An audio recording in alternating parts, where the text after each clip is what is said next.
आज जो मैं आपको कहानी सुनाने जा रहा हूँ, वह कहानी गुजरात की प्रसिद्ध कवि, सुप्रसिद्ध कवि झवेरचंद मेघाणी द्वारा लिखी हुई है। झवेरचंद मेघाणी इस कहानी में एक राजघराने का वर्णन करते हैं। उस राजघराने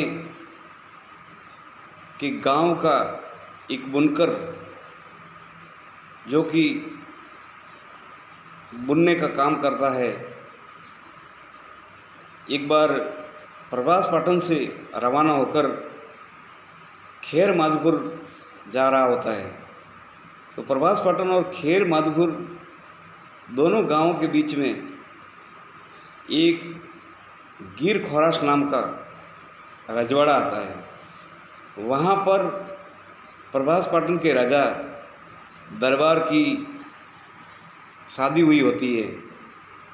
तो जैसे ही वह बुनकर का लड़का गिर खोरास होकर निकलता है, तो वहाँ एक कुएं पर दो औरतें पानी भर रही होती है। वो कुएं के पास में जाता है और उन औरतों को बोलता है, बहनों थोड़ा पानी पिलाओ, तो प्यास लगी है। तो बहनें, एक पनिहारी उसको पूछती है, भैया किस गांव के हो आप?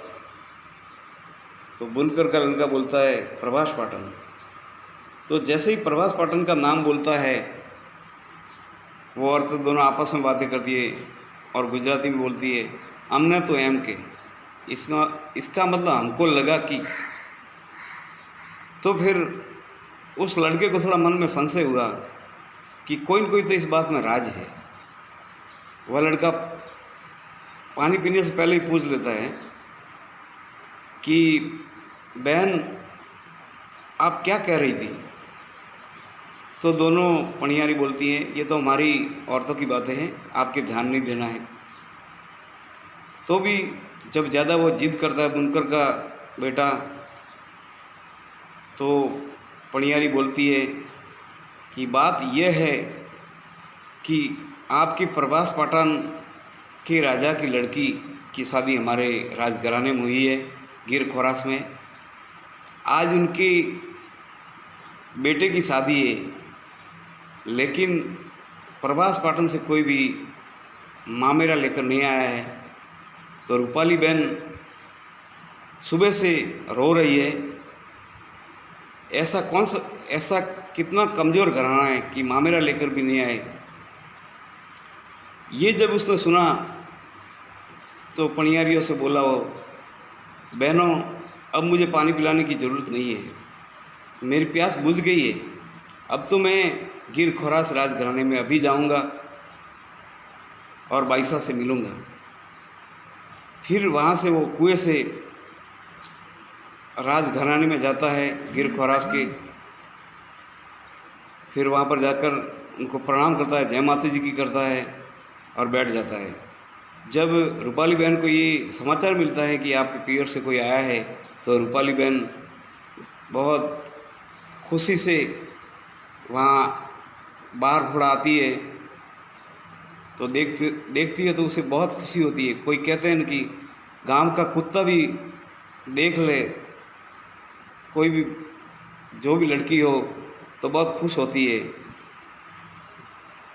तो वो तो इंसान था, उसे बहुत खुशी हुई और वहाँ वो खड़ी रही। फिर बाद में दरबार वहाँ सभा जमी हुई है, पूरा गांव बैठा है वहाँ पर, आसपास के गांवों के रिश्तेदार मेहमान भी आए हुए हैं। फिर वो बोलता है, बुनकर, क्या मालूम उनके अंदर परमात्मा का वास हो जाता है कि मैं तो यहाँ रूपाली बहन के लिए मामेरा लेकर आया हूँ।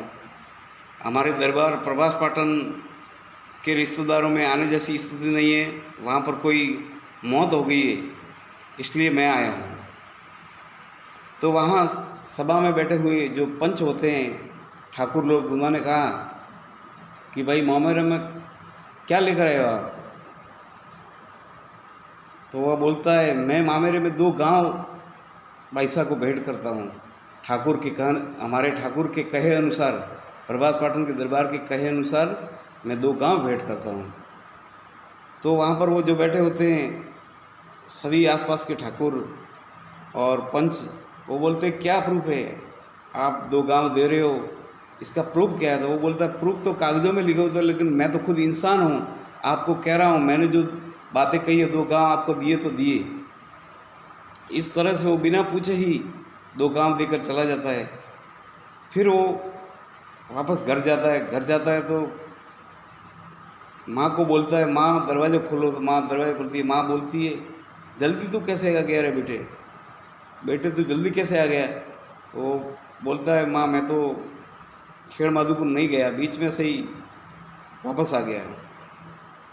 तो बोले क्यों, बीच में से वापस क्यों आ गया? तो फिर उसने पूरा वृतांत सुनाया, पूरी कहानी सुनाई कि मैं वहाँ गया, बीच में गिर खोरास दरबार में वहाँ गया और मैंने तो बिना पूछे ही, दरबार को बिना पूछे ही, राजा को बिना पूछे ही 2 गांव देकर आ गया हूँ, क्योंकि अपने यहाँ से रूपाली बहन की कोई मामेरा लेकर नहीं गया।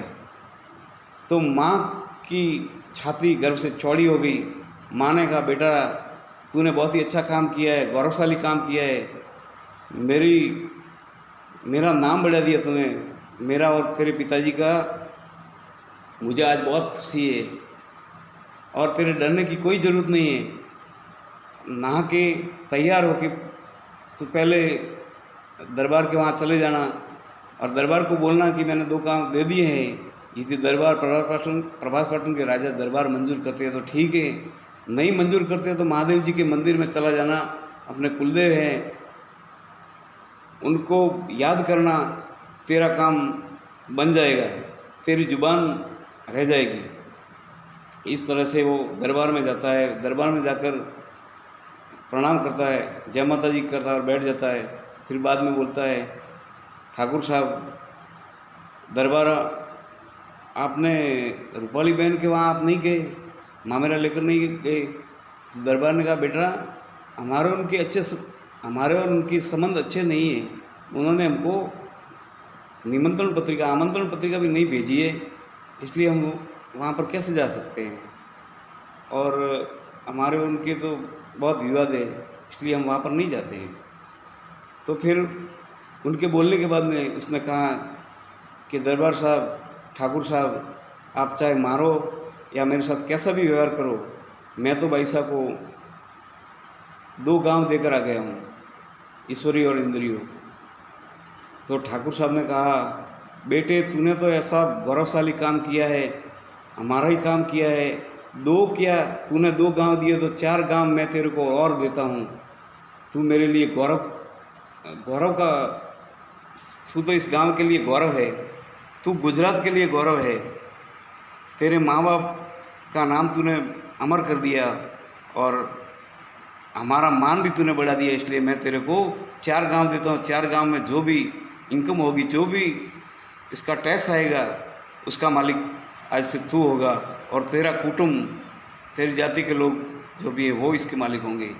इस तरह से ऐसे ऐसे लोग थे, गरीब भी, लेकिन उनके अंदर बहुत ईमान था, सिद्धांतवादी लोग थे वो, और गरीब थे लेकिन उनकी विचारधारा बहुत ऊंची थी। इसलिए किसी कवि ने कहा है विचार लोक मृत्य है न मृत्य से डरो कभी, मरो परंतु यों मरो की याद तो करे सभी। तो ऐसे लोग जो होते हैं, इस तरह के जो अच्छे काम करते हैं तो उनको लोग ज़रूर याद करते हैं। आज भी वो समय बीत गया, लगभग 2 पीढ़ियाँ बीत गई, लेकिन आज 2-3 पीढ़ियाँ बीत गई, लेकिन आज भी गुजरात या पूरे देश में उनको, ऐसे लोगों को आज भी याद करते हैं। धन्यवाद।